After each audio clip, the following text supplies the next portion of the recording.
आज फिर हम आप लोगों के बीच आए हैं और आज का वीडियो भी बहुत इम्पोर्टेंट है। आज दूसरे भाग में हम बताएंगे ब्राह्मणों की किताब की कारनामे। हम इसको हिंदू नहीं कह सकते हैं क्योंकि इनको लिखने वाला ब्राह्मण है, पढ़ने वाला भी ब्राह्मण था। तो इसीलिए हम फिर आज हाजिर हैं ब्राह्मणों की पोल पट्टी खोलने के लिए, उनकी किताब की पोल पट्टी खोलने के लिए। किस तरह उन्होंने एक तरफा साइड लेकर, एक तरफा निर्णय लेकर 85% लोगों पर अत्याचार किया, उसी के बारे में कुछ हम आज बताने वाले हैं। दोस्तों आज भी SC ST OBC की बिना जानकारी के कारण बहुत सारी कहानियां जो है ब्राह्मणों के द्वारा ऐसी गढ़ी जा रही है जिसमें SC ST OBC का शोषण हो रहा है। हम लोग को जागरूक होना पड़ेगा। और दोस्तों इस वीडियो को ज़्यादा से ज़्यादा शेयर कीजिएगा ताकि सभी को पता चल सके आखिर मनुस्मृति में था क्या, जिनको जलाने की बात हम लोग कर रहे हैं, जिनको आप बहिष्कार हम लोग कर रहे हैं। आज चलिए उसी के बारे में फिर से हम बात करते हैं डिटेल से।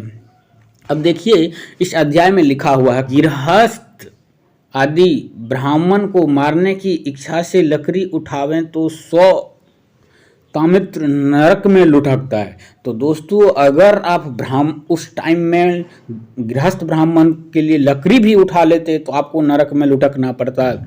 यदि ब्राह्मण का क्रोधवश से भी जानकर मारे तो 21 जन्म तक पाप योनियों में जन्म लेना पड़ता है। सिर्फ ब्राह्मण को मारने से ऐसा कैसे होगा? ब्राह्मण इंसान है और ये लोग इंसान नहीं है। जो पुरुष ब्राह्मण लड़ता ना हो तो भी उनके शरीर से रुधिर निकलता है तो वह अपनी भूल से मरने के बाद गहरा दुख पाता है। ब्राह्मण की शरीर का रुधिर भूमि में जितने रजकणों को शान लेता है उतने वर्ष तक उस मनुष्य को परलोक रुधिर वाले में जीव काटकर दुख देते हैं। तो अब दोस्तों देखिए, ब्राह्मण को मारने से पहले आप लोग जरूर सोचिएगा किस तरह से इन्होंने सिर्फ ब्राह्मणों के बारे में चर्चा की है और अन्य मनुष्य सिर्फ जानवर पशु के समान थे। इसीलिए बुद्धिमान, अब देखिए, इसीलिए बुद्धिमान पुरुष को कभी ब्राह्मण के सामने लकड़ी ना उठाना चाहिए, उनको तिनके से भी ना मारना, उसके शरीर में रुधिर ना निकलना चाहिए। अध्याय की ओर चलते हैं, दूसरे श्लोक की ओर चलते हैं। दोस्तों ऐसे कपटी ब्राह्मणों को की लोक परलोक दोनों में, यदि आजकल तो हालांकि इतना फॉलो नहीं हो रहा है, जो पुरुष जिस वर्ण व आश्रम से संबंध नहीं रखता पर उसके चिन्हों को जीविका के रूप में धारण करता है, यानी आप जिस वर्ण से हैं उसी वर्ण में आपको धंधा करने के लिए कह रहा है, उसी वर्ण में काम करने के लिए कह रहा है, उस वर्ण से आप दूसरे वर्ण का काम नहीं कर सकते हैं। वह उन वर्णाश्रम वालों के पाप को ग्रहण करता है और अंत में पक्षी योनि को प्राप्त होता है। देखिए दोस्तों एक और इंटरेस्टिंग बात होने वाला है। चोर, गबैया, गढ़ई, ब्याजखोर, अग्निशोमी यज्ञ न करके यज्ञ में दीक्षित करके कैदी का अन्न न खाना। तो दोस्तों गवैया का भी अन्न नहीं खा रहे हैं, जबकि इनके ही क्षेत्र में गवैया आजकल बहुत हैं जो देखते हैं, धार्मिक व्याख्यान देते हैं, उनको भी हम गवैया ही के ही श्रेणी में लाते हैं। तो फिर उनका अन्न कैसे खा रहे? यहाँ पे देखिए दोस्तों इन्होंने लिखा है पिया, अब जो हो पिया का समझ, सोनार, धार काट, अस्त्र बेचने वाले का अन्न ना खाना चाहिए।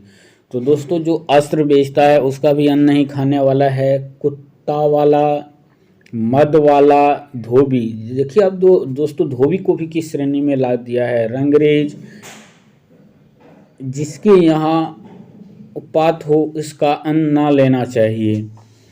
तो आप देख सकते हैं किस जाति वाइज इन्होंने लिख के, और कर्म वाइज, यानी जो आप काम करते हैं जैसे सोनार हुआ, धोबी हुआ, ये लोग कर्म ही करते हैं एक प्रकार का, तो इन लोगों का अन्न नहीं लेना चाहिए। आप देख सकते हैं यहाँ।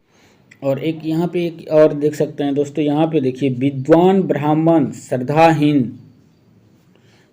तो कोई बात नहीं है, शूद्र के घर पकाए हुए अन्न न खाएं, यदि अन्न ना हो तो एक दिन के लिए कच्चा उससे ले लेना चाहिए। कच्चा ले सकता है लेकिन पकाया हुआ अन्न नहीं खाएगा। कितना तुच्छ दृष्टि से शूद्र लोगों को ये लोग देखते थे। इसकी भांति इनकी किताब में हर जगह मिलेगी, हर पॉइंट पे मिलेगी आपको। हाँ दोस्तों एक और बात बता दूं, आजकल इनके गुरु महाराज जो देखते होंगे प्रवचन देते रहते हैं कि प्याज नहीं खाना चाहिए, लहसुन नहीं खाना चाहिए। आखिर ये लोग पढ़ते कहाँ से, किस जगह से पढ़ते हैं? तो आज उसको हम बता देते हैं किस जगह से पढ़ते हैं। अब देखिए, लहसुन, प्याज, कुकुरमुत्ता और दूसरे अपवित्र खाद्य से पैदा होने वाले पदार्थ द्विजों को ना खाना चाहिए। क्यों लहसुन प्याज को ये लोग बहिष्कार करते हैं, आप ही यहाँ पे देख सकते हैं दोस्तों। तो दोस्तों इसको ये लोग मांस भक्षण के लिए, हालांकि आजकल बहुत ज़्यादा बोलते हैं कि नहीं खाना चाहिए, लेकिन इनके किताब में यहाँ पे देखिए दोस्तों, इनकी किताब में लिखा हुआ मांस भक्षण करना चाहिए। लेकिन कैसे करना चाहिए ये देखिए, कैसे ये लोग कान घुमा के पकड़ रहे हैं।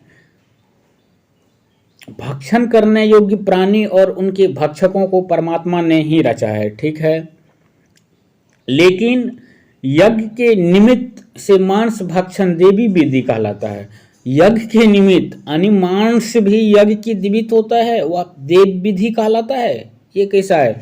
लेकिन देवार्पण के बिना मांस खाना राक्षस विधि कही जाती है। आप दोस्तों देव विधि से मांस खा सकते हैं क्या? ये लोग लिख के रखे हैं। आप देख सकते हैं दोस्तों, ऐसे मांस को देवता और पितरों को अर्पण मोल लेकर या आप ही मारकर या दूसरे ने लाकर दिया हो, ऐसे मांस को देवता और पितरों को अर्पण करके खाने से दोष नहीं होता। अब आप समझ सकते हैं दोस्तों, मांस तो खाएगा लेकिन इस तरह से यदि देवता को अर्पण कर दिया तो फिर इसमें कोई आपत्ति नहीं है। ये भी एक अजीब है दोस्तों। आपत्ति काल ना हो तो विधि की जानने वाले द्विज।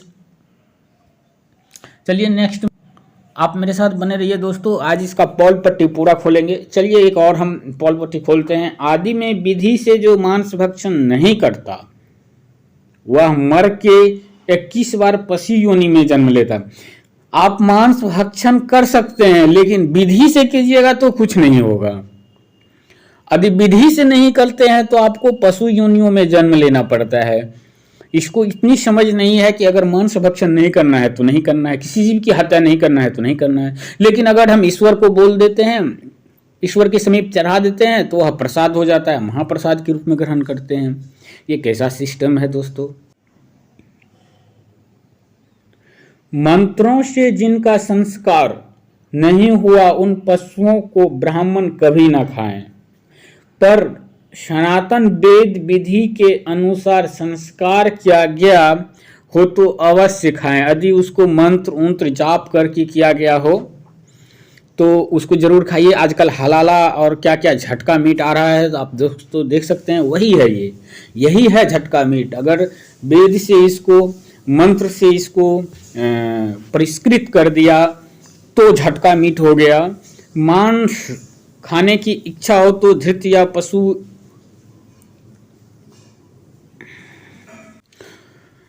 दोस्तों, आप लोग शूद्र की बातें जरूर जानते होंगे कि शूद्र का मृत्यु जो श्मशान घाट होता है वह अलग होता है, ब्राह्मण का अलग होता है। ऐसा कब से हो रहा है दोस्तों? बहुत पहले से हो रहा है। इसके किताबों में भी वर्णन है, आप देखिए। उसी का वर्णन आज हम फिर करने वाले हैं।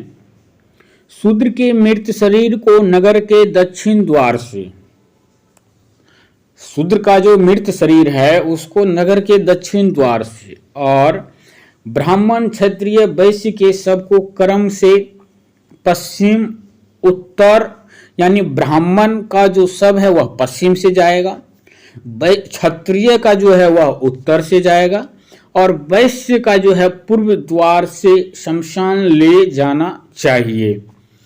तो आप देख सकते हैं दोस्तों, शमशान भी ले जाएगा तो किस तरह से सबके शवों के साथ अलग अलग व्यवहार किया जा रहा है, ये तो समझ से परे है दोस्तों। इस तरह शूद्र को कब बाल काटना था दोस्तों, इसके बारे में भी देखिए किस तरह से बेहुदा तरीके से लिखा है। न्याय अनुसार चलने वाला शूद्र महीना में बाल बनवाए, यानी महीना में एक बार ही बाल बनवाने के लिए बोला जा रहा है। आप देख सकते हैं दोस्तों। चलिए आगे फिर हम दोस्तों बताएंगे कि आजकल सुप्रीम कोर्ट में भी SC ST के ज़्यादा जज क्यों नहीं हो पा रहे हैं, OBC के जज क्यों नहीं हो पा रहे हैं। इसका एक ही कारण मनुस्मृति में दिया हुआ श्लोक ही है, उनको क्यों पढ़ाई से रोकता था। अब देखिए यहाँ पे दोस्तों, कुछ विद्या योग्यता से नहीं चाहे न्यायकर्ता नियुक्त की जाए, कुछ विद्या योग्यता से नहीं वही चाहे न्यायकर्ता नियुक्त किया जाए। तो यानी कुछ जो है योग्यता से नहीं, न्यायकर्ता की नियुक्ति होनी चाहिए, पर शूद्र को कभी अधिकार ना देवें।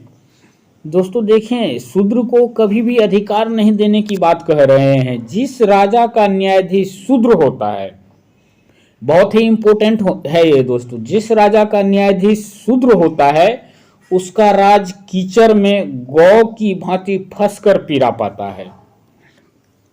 जिस राजा का न्यायाधीश शूद्र होता है उस राज का कीचड़ में गौ की भांति फंसकर पीरा पाता है। जिस राज्य में शूद्र और नास्तिक अधिक हो, द्विज न हो, वह संपूर्ण राज दुर्भिक्ष और व्याधि से पीड़ित होकर शीघ्र ही नष्ट हो जाता है। आखिर आजकल के जो ब्राह्मण हैं वह तो यही किताब पढ़ते हैं, इसी किताब पढ़ के वह शूद्र के प्रति इतना जो घोर नीच दृष्टि से देखते हैं कि कह रहे हैं न्यायाधीश भी नहीं बनना चाहिए। अगर कहीं पे शूद्र का राज्य है, यानी राजा उस देश का राजा शूद्र है और नास्तिक वहां पे अधिक है, नास्तिक और शूद्र को समान माना है यहाँ पे, तो द्विज को यानी ब्राह्मण को चाहिए कि उस राज्य में नहीं जाए और वहां पे वह राज्य जल्द ही नष्ट होने वाला होता है। इतनी घटिया मानसिकता इस किताब के अलावे आपको कहीं भी नहीं मिल सकती है। इसका एक और कारनामा बता रहे हैं दोस्तों, चलिए मेरे साथ बने रहिए। यदि विद्वान ब्राह्मण पुराने जमाने की निधि पा जाए तो वह सब ले लेवे। पुराने जमाने की निधि मने भंडार, सोने का कुछ अगर मिल जाए, पैसा उसा, तो वह ब्राह्मण को सब ले लेना चाहिए, क्योंकि ब्राह्मण सबका स्वामी है। ब्राह्मण सबका स्वामी है और जो भूमि में पुरानी निधि राजा पावे तो उसका आधा द्विजों को बांट दें। यानी भूमि में यदि कोई गड़ा हुआ सोना चांदी कुछ मिले तो द्विज माने ब्राह्मणों को बांट दे, आधा अपने खजाने में रखवा दे। तो आप देख सकते हैं ब्राह्मणों के किस प्रकार से अपनी पेट भरने के लिए हर वक्त उद्यत रहता था।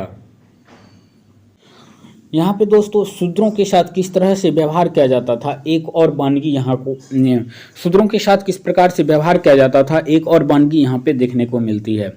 तो देखिए यहाँ पे दोस्तों, अथवा शूद्र से शपथ में अग्नि उठावें।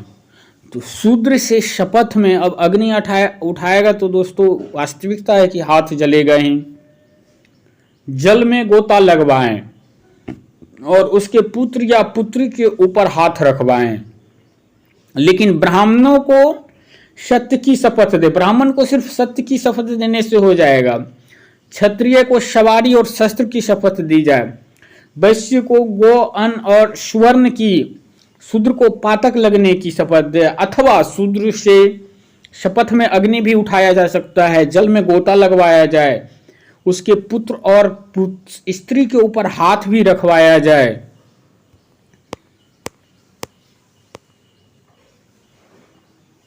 यहां पे देखिए दोस्तों, अग्नि ना जलावे, जल ना डूबे, अचानक सिर पर आपत्ति ना पड़ जाए, उसको शपथ में पवित्र जानना चाहिए। ये सिर्फ शूद्रों के लिए है। अगर वह हाथ से जल उठाएगा तो क्या उसका हाथ नहीं जलेगा? क्या वह जल, अगर उसको तैरने नहीं आता है तो क्या वह जल में नहीं डूबेगा? क्या ऐसा कोई कारण है कि आपत्ति उसको नहीं आ जाएगा? लेकिन इस तरह से निर्णय लेना, एक तरफा निर्णय लेना, शूद्रों के प्रति विद्वेष रखना क्या यह भारत के लिए सही था? कितने हमारे पूर्वजों को इन्होंने इस तरह से डराया, धमकाया, अत्याचार किया। अगर ईश्वर रहता तो क्या आपको लगता है कि ये सब अत्याचार हो पाता? शायद नहीं। तो दोस्तों, वीडियो अच्छा लगा है तो लाइक कीजिएगा, सब्सक्राइब कीजिएगा, ज़्यादा से ज़्यादा दोस्तों के बीच जरूर शेयर कीजिएगा। फिर हम अगले वीडियो में लेकर आएंगे मनुस्मृति पोल खोल। धन्यवाद।